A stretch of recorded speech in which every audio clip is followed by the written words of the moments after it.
Welcome back. Tonight, we are going to escape the noise of the modern world. We are going to travel to the historic city of Boston, Massachusetts. But not the busy streets you know today. We are going back to a rainy night in March 1990. Before we begin, make sure you are comfortable. Lie back. Let your shoulders drop. Unclench your jaw. Imagine you are standing outside a magnificent building. It doesn't look like a museum. It looks like a palace. This is the Isabella Stewart Gardner Museum. Built to resemble a 15th century Venetian palazzo, sitting quietly in the Fenway district. Inside, it is a world of its own. Imagine walking through the central courtyard. Even though it is winter outside, in here, it is eternal spring. There are palms, ferns, and seasonal flowers blooming in the dim light. The air smells of wet earth, old stone, and beeswax. In the center, a Roman mosaic floor. Above, a glass ceiling where the rain taps a gentle rhythm. Tap, tap, tap. Tonight, we will walk the halls of this silent palace. We will look at the masterpieces hanging on the velvet walls. And we will witness the mystery that left empty frames hanging in the darkness. Breathe in the history. Breathe out the day. Let's enter the museum. To understand the mystery, we must first understand the woman who built this sanctuary. Isabella Stewart Gardner. She was a woman out of time. Eccentric. Brilliant. Wealthy. She traveled the world, Venice, Paris, Egypt, collecting beauty. She didn't just buy art, she curated experiences. She built this house, Fenway Court, stone by stone. She decided exactly where every painting should hang, where every chair should sit. And in her will, she left a strict command: nothing in this museum must ever be moved. Not a painting. Not a table. If anything is changed, the collection goes to Harvard. Imagine the rooms she created. The Dutch room. Dark wood paneling. Green silk walls. Here hangs Rembrandt. Vermeer. The smell of old oil paint and varnish fills the air. The Gothic room. High ceilings. Stained glass windows that catch the moonlight. The shadows here are deep and heavy. For decades, the museum stood as a silent guardian of these treasures. By 1990, the security system was simple. Motion detectors. A few cameras. And 2 guards on the night shift. It was a quiet place. A sleepy place. Until the night of March 18th. It is 1 a.m. Boston is celebrating. It is the night of St. Patrick's Day. The bars are closing. The streets are filled with the muffled sounds of revelry dying down. But around the museum, the streets are empty. A gray hatchback car pulls up quietly near the side entrance. 2 men sit inside. Waiting. Watching. They are dressed in police uniforms. Inside the museum, the 2 night guards, Rick and Randy, are bored. The museum is vast, dark, and echoing. Rick sits at the security desk. He watches the small monitors. Grainy, black and white images of empty hallways. Nothing moves. Just the shadows of the plants in the courtyard. At 1:24 a.m., the buzzer at the side door rings. BZZZT, Rick looks at the camera. He sees 2 police officers standing in the rain. Police, one of them says over the intercom. We heard a disturbance in the courtyard. Let us in. Now, strict protocol says, never open the door at night. Not for anyone. But these are police officers. Or so they seem. Rick hesitates. He looks at the rain falling on their uniforms. The badges shining in the street lamp light. He makes a choice. He presses the button. Click. The heavy metal door swings open. The wet night air rushes in. And the two men step into the museum. What happens next is not a scene from an action movie. It is slow, methodical, almost calm. The men ask the guard to step away from the desk. You look familiar, one thief says. Is there a warrant out for you? It is a trick. A way to get him to step away from the panic button. Rick steps out. Within seconds, he is turned around.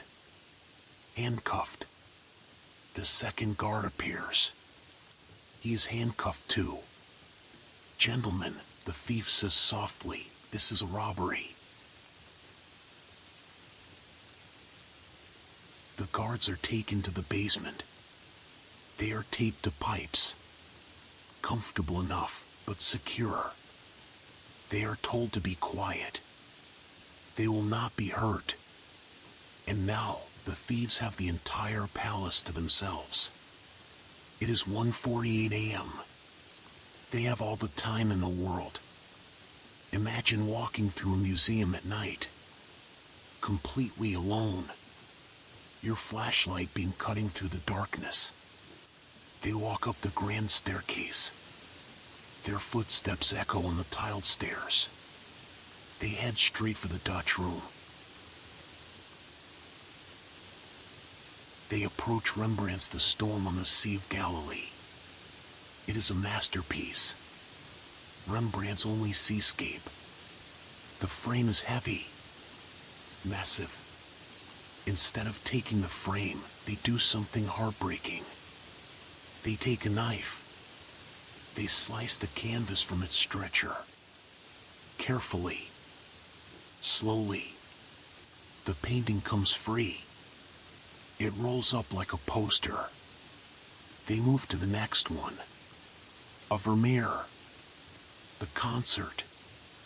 One of only 34 Vermeers in the world. Gone. They move through the rooms like ghosts. Taking a Manet. Taking a Flink. They even try to take a Napoleonic flag, but the frame is too heavy. They leave it. 81 minutes. Most heists take 3 minutes. This took 81. They were in no rush. Outside, the rain kept falling. Inside, history was disappearing. At 2:45 a.m., they walked out the side door. They loaded the car. And they drove away into the rainy Boston night. They vanished. The paintings vanished. $500 million worth of art. Gone. The next morning, the day shift arrived. They found the guards in the basement. They found the videotapes missing. And they walked into the Dutch room. What they saw broke their hearts. The massive gold frames were still hanging on the walls. But inside, nothing but jagged edges of canvas. Empty rectangles staring back at them. Isabella Gardner's will said, nothing must be moved.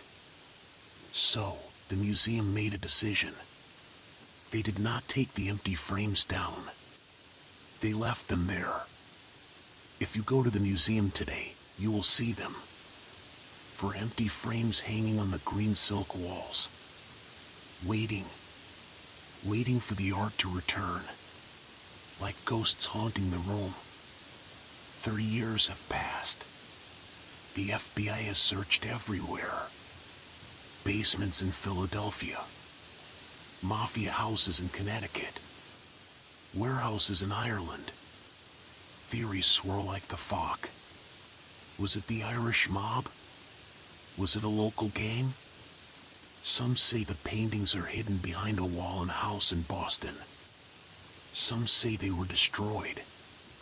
But tonight, we choose to believe they are safe, sleeping in the dark somewhere. For now, the museum is quiet again. The flowers in the courtyard are blooming. The rain is still tapping on the glass roof. The empty frames hang in the moonlight, keeping their vigil. The mystery is not for us to solve tonight. Tonight, we just let it be. Picture the courtyard one last time. The smell of the ferns. The sound of the fountain. You are safe. You are warm. Drift away into the quiet halls of your own dreams. The guards are asleep. The thieves are gone. The night is yours.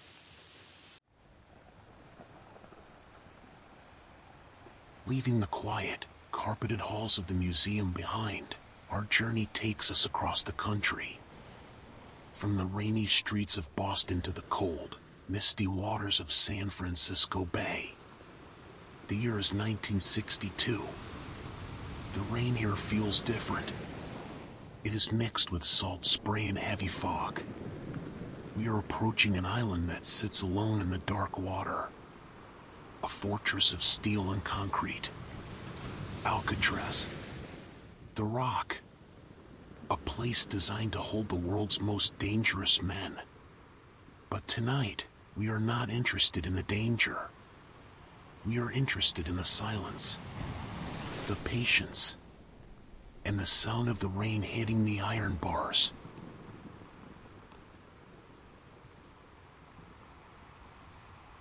Imagine life inside the Rock. The routine is hypnotic. Lights on, lights off, head count, meals, sleep. Every day is exactly the same. The walls are thick concrete.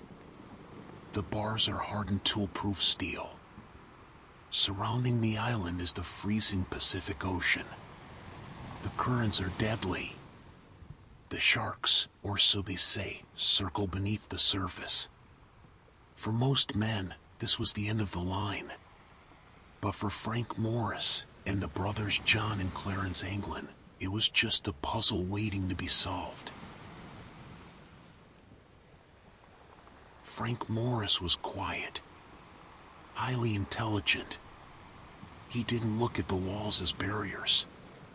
He looked at them as chemistry. He noticed that the salt air and the constant dampness from the bay were slowly eating away at the concrete. The prison was rotting from the inside. And in that rot, he found his opportunity. It began with a spoon. A simple, metal spoon stolen from the mess hall.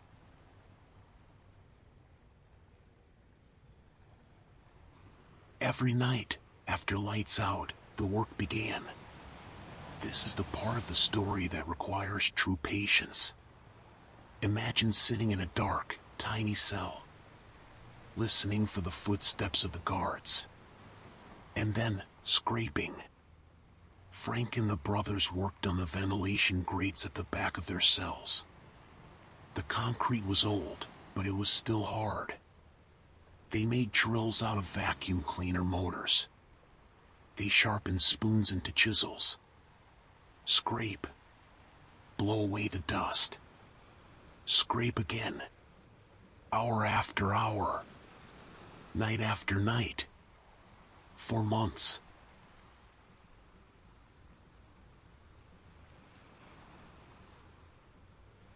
To hide the noise, they waited for the music hour.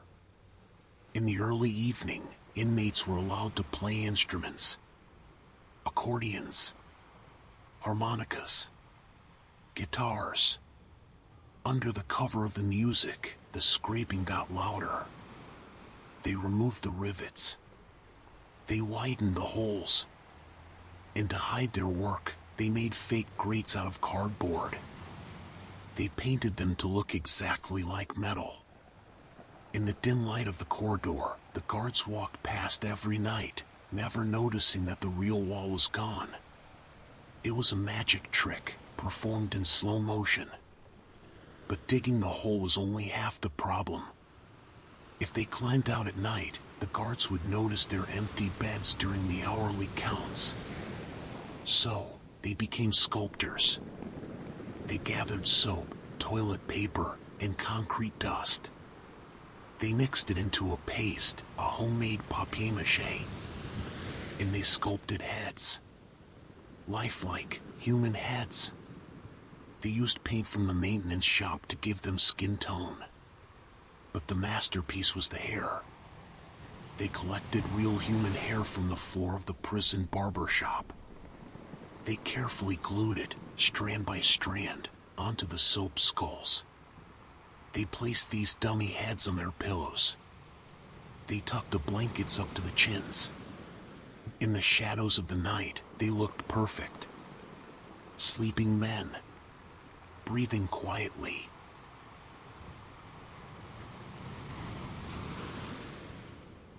Finally, they needed a way to cross the water.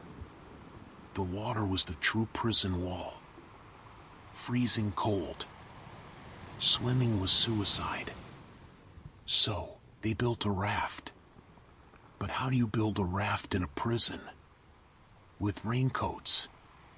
They stole over 50 rubberized raincoats. Up in a secret workshop above the cell block, hidden from view, they stitched them together. They used steam from the pipes to seal the seams. They built paddles out of scrap wood. They built life vests. It was a feat of engineering, done in absolute secrecy. While the rest of the prison slept, they were building a ship. The night arrived. June 11th. The fog was thick on the bay. The lighthouse being cut through the mist. The guards did their final count. They saw the heads on the pillows. They kept walking. Frank, John, and Clarence slid the fake grates aside. They squeezed through the holes in the wall. They climbed up the plumbing pipes in the utility corridor behind their cells. Up, 30 feet to the roof. They pushed open a ventilation shaft. And they stepped out onto the roof of Alcatraz. The wind hit them. It was cold. They crept across the roof in the darkness, avoiding the searchlights. They slid down a drain pipe to the ground. They climbed over the final fence. And there, at the water's edge, they inflated their raft using a small concertina accordion. The raft expanded. They pushed it into the black, churning water. They climbed in. And they paddled away. Into the fog. Into the rain. Into the mystery. The next morning, the siren wailed. The guards ran to the cells. They shouted at the men to wake up. They poked the sleeping figures. And the heads rolled onto the floor. Soap and hair. The bird had flown. The FBI searched everywhere. They found a paddle floating near Angel Island. They found a waterproof bag with family photos. But they never found the men. Did they drown in the cold water? Or did they make it to land, change their clothes, and disappear into the vastness of America? Maybe they lived long, quiet lives. Maybe they are listening to the rain right now, just like you. The prison is closed now. It is a museum. Tourists walk the halls. But at night, when the boats leave, the island is silent again. The fog rolls in. The rain falls on the empty cells. Frank Morris and the Anglin brothers are gone, but their story remains, drifting on the tide. Now, let the sound of the ocean carry you. The cold water is far away. You are warm. The walls are gone. You are free. Drift, float. We leave the cold waters of San Francisco behind. We travel across the ocean to the heart of Europe, to a city of diamonds, Antwerp, Belgium. It is February 2003. The air is cold and damp. The streets are narrow, paved with ancient cobblestones that glisten under the orange streetlights. Clip, clop. People here walk quickly, heads down against the drizzle, clutching briefcases worth millions. We are entering the Diamond District, the most secure square mile on planet Earth. Surveillance cameras on every corner. Steel barricades. Police patrols. But beneath the bustling streets, 2 floors underground, lies a fortress. And tonight, a group of men known as the School of Turin are about to do the impossible. They are going to walk into the impenetrable vault.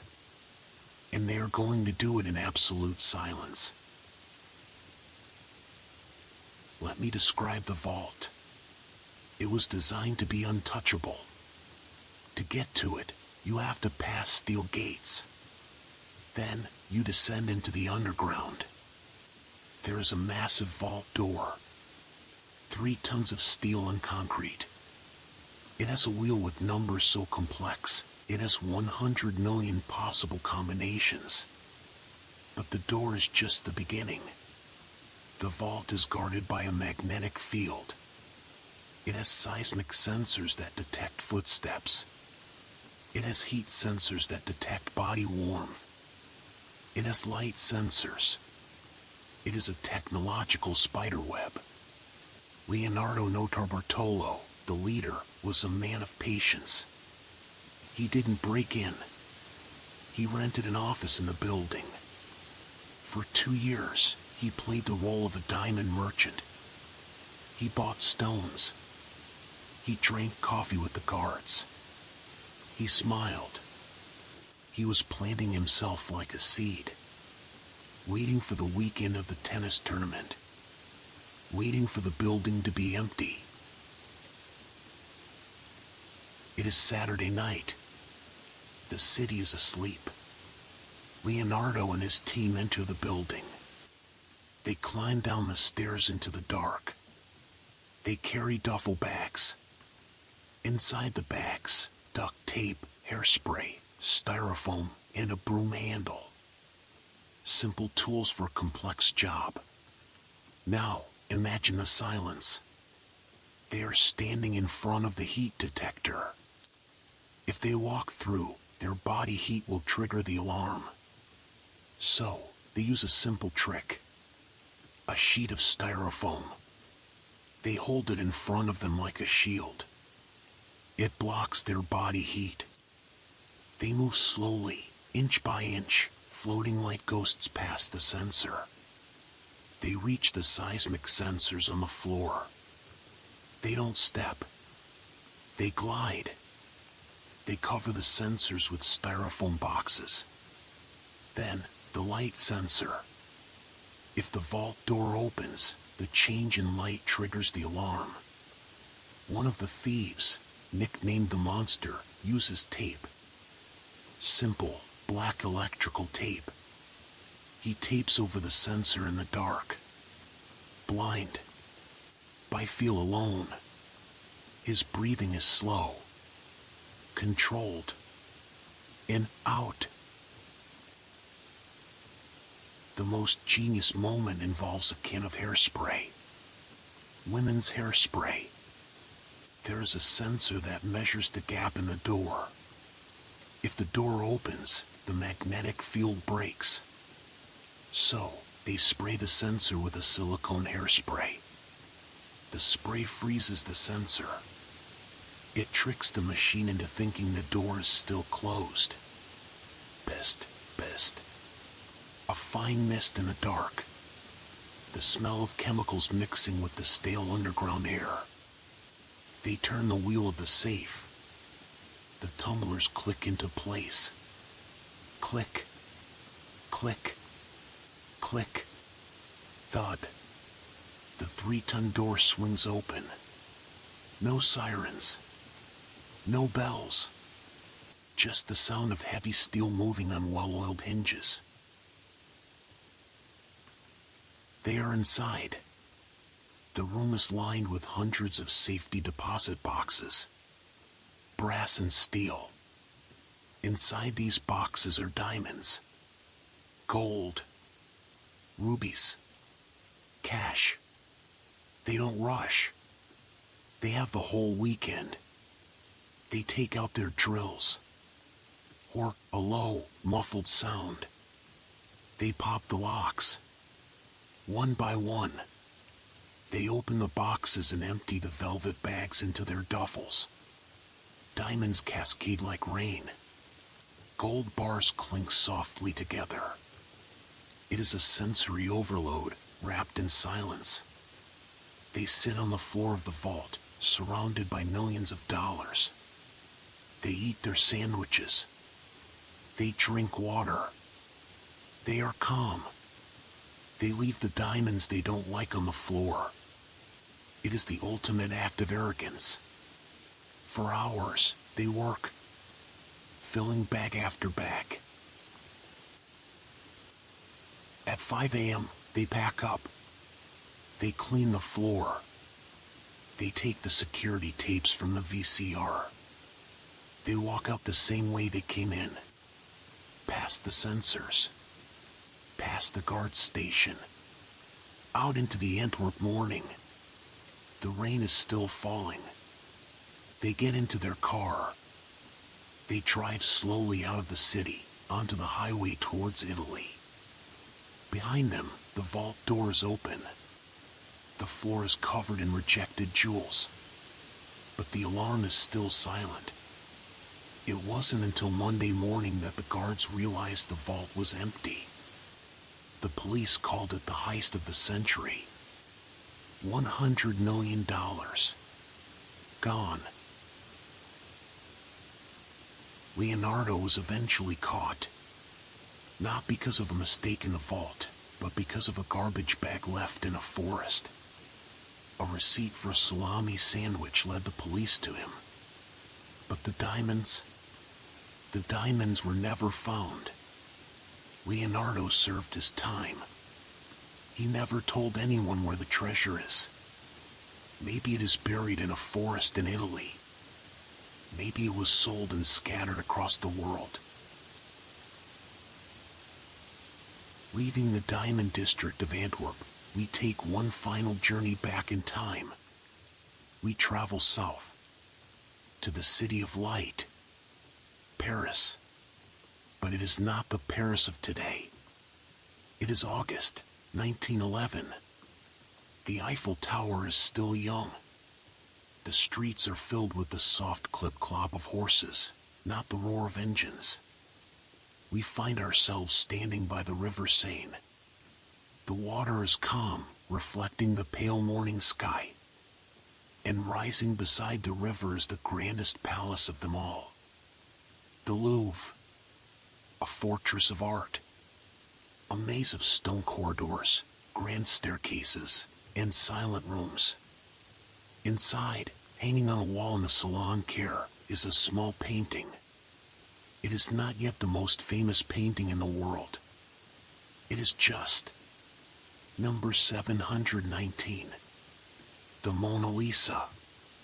And lurking in the shadows, a simple handyman named Vincenzo Peruggia is waiting for his moment. It is Sunday evening. The museum is closing. The guards are ushering the visitors out. Firm, they shout. But Vincenzo doesn't leave. He knows the museum. He helped build the glass cases for the paintings. He wears the white smock of the maintenance workers. He is invisible. He finds a small broom closet near the salon care, and he steps inside. He closes the door. Imagine spending the night in a broom closet inside the Louvre. The darkness, the smell of dust and old wood. He crouches down. He waits. He listens to the guards locking the doors. Click. Thud. He listens to the silence descending on the palace. He has to wait all night. While the city of Paris sleeps outside, Vincenzo sits awake, hugging his knees, counting the hours, waiting for Monday morning. Monday morning arrives. The museum is closed to the public on Mondays. Only the workers are allowed in. At 7 a.m., Vincenzo steps out of the closet.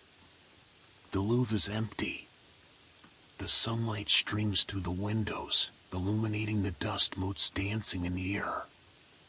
He walks to the salon care. His footsteps on the parquet floor are the only sound. Creak, creak. He stands before the Mona Lisa. She smiles her mysterious smile at him. He doesn't hesitate. He reaches up. He lifts the painting off the 4 iron hooks. It is heavy. It is painted on wood, not canvas. He carries it into a nearby service stairwell. In the quiet stairwell, the work begins. He cannot take the frame. It is massive and heavy. He needs only the painted wood panel. He takes out his tools. He unscrews the protective glass case, the very case he helped build. Squeak, pop. He removes the wooden frame. He separates the painting. He wraps the Mona Lisa in his white workman's smock. Now, she is just a piece of wood, tucked under his arm. He leaves the expensive frame and the glass on the stairs. Discarded. Like trash. He walks to the exit door. But there is a problem. It is locked. He takes out a screwdriver. He begins to unscrew the doorknob. Scrape, turn. Scrape, turn. He is calm. He is a handyman, after all. Just as he's working, he hears footsteps. A plumber is coming down the stairs. Vincenzo freezes. But he doesn't panic. He acts. He opens the door for the plumber and says, "Look, someone stole the doorknob. I can't get out." The plumber, helpful and unsuspecting, uses his own pliers to open the door for Vincenzo. "Merci," Vincenzo says. And he walks out into the Paris sunshine. He catches a bus.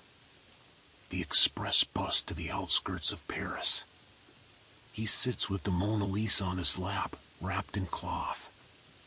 No one notices. He goes to his tiny, messy apartment. He opens a wooden trunk at the foot of his bed. He places the most famous woman in the world inside. Underneath his socks. Underneath his tools. He closes the trunk. And there she stays. For 2 years. The police searched everywhere. They closed the borders. They searched ships. They searched trains. They even arrested Pablo Picasso for questioning. But they never thought to look in the dusty apartment of the man who built the glass case. While the world panicked, Vincenzo slept every night on top of the Mona Lisa. A secret shared between a man and a painting in the dark. Eventually, he tried to sell it in Italy, and that is how he was caught. But for those 2 years, the silence was perfect. We leave the romance of Paris behind. We travel forward in time to the year 1962, to a city divided by a scar of concrete and barbed wire. Berlin. On one side, the West. On the other, the East. It is a gray afternoon. The rain is falling on Bernauer Strasse. The streets are slick and dark. Guards stand in watchtowers, their binoculars trained on every window, every shadow. The Berlin Wall. It seems impossible to cross. Too high to climb. Too thick to break. But underneath the wet pavement, underneath the boots of the guards, something is moving. A group of students found an abandoned bakery cellar. And in the silence of the earth, they began to dig. Imagine walking down into an old cellar. It smells of damp earth and moldy wood. The air is cold. This was once a bakery, but now it is just a hole in the ground on the western side. Joachim Newman and his friends stood there, looking at the wall of dirt. They didn't have heavy machinery. They didn't have power tools. They had spades. They had buckets. And they had silence. To save their families on the other side, they had to dig a tunnel 140 meters long. Right under the death strip. Right under the feet of the soldiers. The work began slowly. They broke through the cellar wall. They entered the clay. Berlin soil is heavy. Wet. Clinging. Every shovel full of dirt had to be carved out by hand. Scrape, lift. Scrape, lift. They worked in shifts. Day and night. Down there was no sun. No moon. Just the light of a single bulb strung on a wire, casting long, dancing shadows on the mud walls. Let's stay here for a moment. In the tunnel. It is narrow. Just wide enough for one man to crawl. You are lying on your back. Above you, tons of earth. Above that, the rain. You take your spade. You push it into the clay. It makes a soft squelch sound. You pull the earth loose. You place it in a wooden box. They built a small trolley system. A wooden cart with rubber wheels to keep it quiet. They tied a rope to it. When the box was full, a signal was given. A gentle tug on the rope, and the cart would be pulled back to the cellar. Squeak, rumble, squeak. Hours turn into days. The tunnel gets longer, darker. The air gets thin. You can hear your own heartbeat in your ears. Thump, thump. Thump, thump. Sometimes they would stop. They would hear a noise above. A truck driving on the street. A guard patrolling. They would freeze, holding their breath, becoming part of the earth, waiting for the silence to return. Weeks into the dig, disaster struck. It wasn't a guard. It was water. A pipe burst. Cold, muddy water began to flood the tunnel. Imagine the panic. But a quiet panic. They couldn't shout. They couldn't run. They had to work in the freezing slush. They used hand pumps to clear the water. Swish, splash. Swish, splash. The tunnel became a river of mud. They were soaked to the bone. Shivering. But they didn't stop. They reinforced the roof with old wood planks. They propped up the sagging earth. They were fighting the weight of the world, inch by inch. And finally, after months of darkness, they reached the other side. September 14th. The tunnel was ready. It broke through the floor of a cellar on the east side. The signal was sent. 29 people were waiting in the shadows of East Berlin. Men, women, even a baby. One by one, they slipped into the cellar. They lowered themselves into the hole, into the mud. Imagine the feeling, crawling through a dark tube deep underground, dragging your body through the dirt, smelling the wet clay. For the baby, they gave a sleeping draft so it wouldn't cry. The baby slept peacefully as it was pulled through the earth on a sled. A sleeping passenger on an underground train. One by one, they reached the west end. They climbed the ladder. They emerged into the bakery cellar, covered in mud, exhausted, trembling. But when they stepped out of the bakery door, the air tasted different. It was still raining. It was still Berlin. But it was free. They hugged each other in the rain, silent tears mixing with the raindrops. They washed the mud from their faces. The guards on the wall never heard a thing. The tunnel lay silent and empty below, its job done. We leave the cold earth of Berlin behind.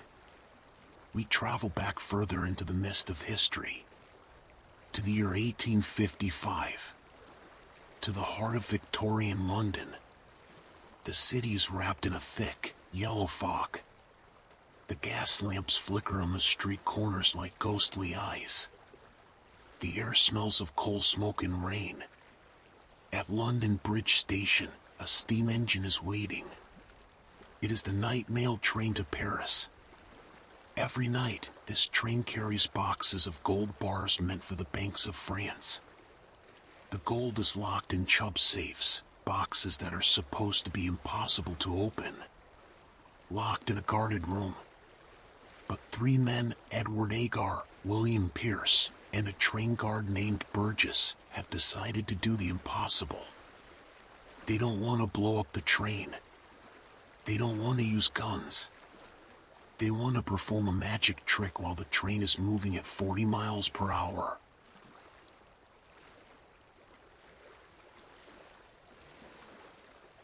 The plan began months before the robbery. It began with a key. But they didn't have the key. The railway officials had it. So, they had to make one. Edward Agar was a professional lockpicker. A man of gentle hands. He befriended the railway clerks. He drank with them. One evening, in a moment of distraction, he managed to get hold of the key for just a few seconds. He didn't steal it. He had a small piece of soft wax hidden in his palm. He pressed the key into the wax. Squish. A perfect impression. He returned the key. No one noticed. Back in his workshop, by the light of a candle, he worked. He poured molten lead into the wax mold. He filed the metal down. Scrape, blow. Scrape, blow. Until he had a copy. But there were 2 locks on the safe. He needed 2 keys. This process of patience had to be repeated. Slowly. Carefully. Like a watchmaker building a timepiece. But simply opening the box wasn't enough. If they took the gold, the weight of the box would change. The French officials would notice immediately upon lifting it. So, they needed something to replace the gold. Something heavy. Something quiet. Lead shot. Tiny balls of lead used in shotguns. They bought hundreds of pounds of lead shot. They sewed small canvas bags to hold it. They weighed each bag on a delicate scale. It had to match the weight of the gold bars exactly to the ounce. Imagine them in a dim room, pouring the lead shot. Rustle, pour. Stitching the bags. Needle, thread. Packing them into carpet bags. Preparing for the journey. The night of the robbery arrives. May 15th. The fog is thicker than usual.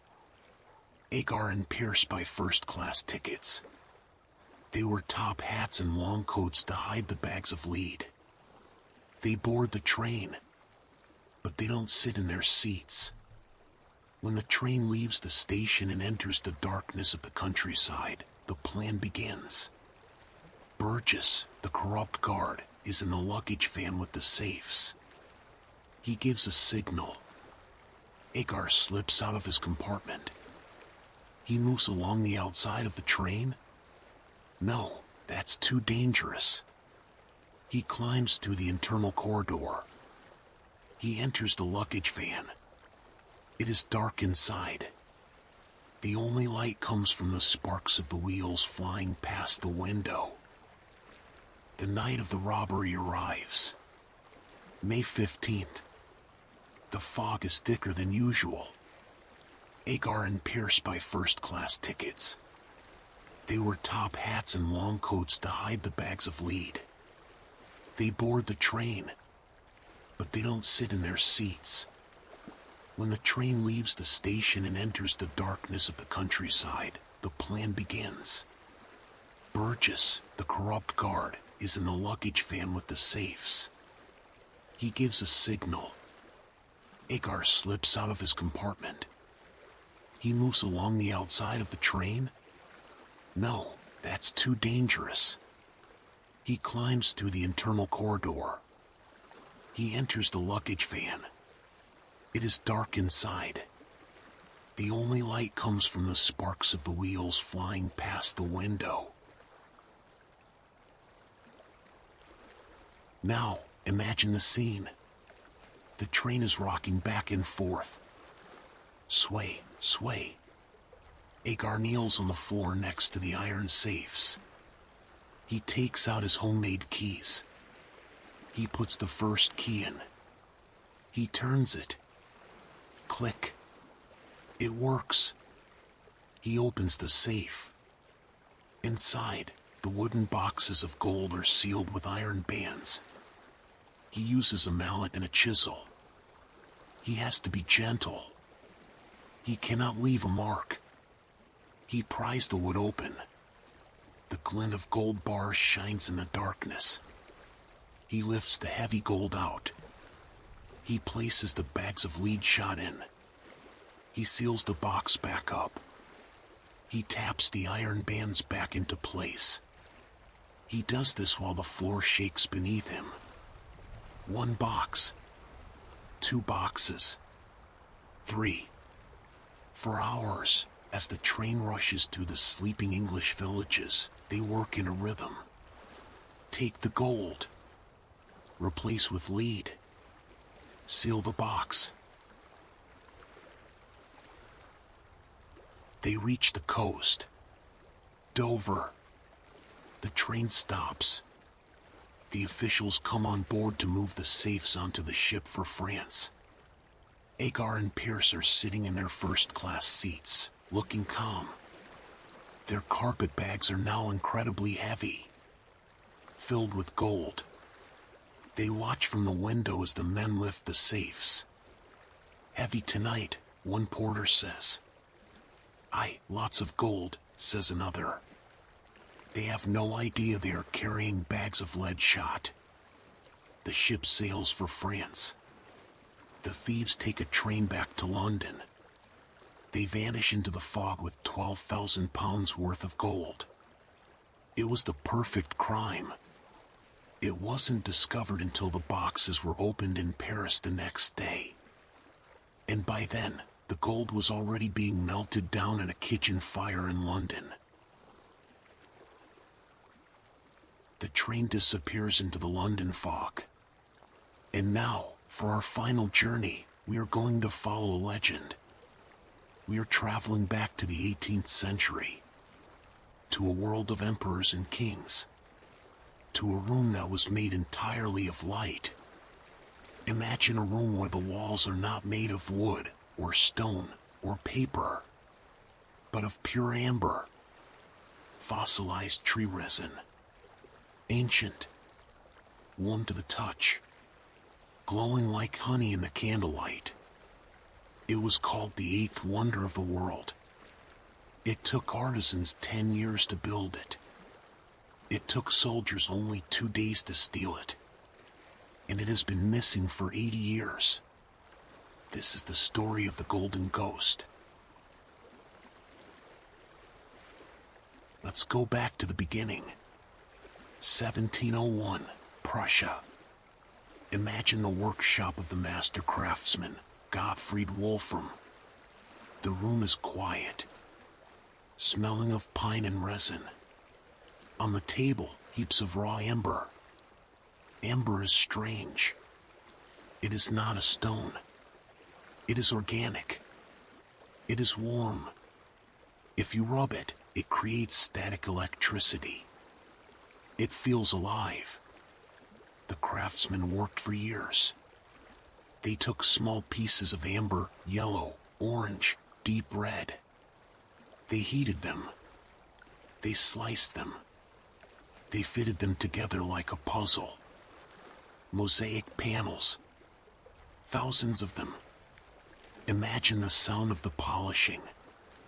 Smoothing the rough surface until it shines like glass. They added gold leaf behind the amber, so when a candle was lit, the whole wall would glow from within.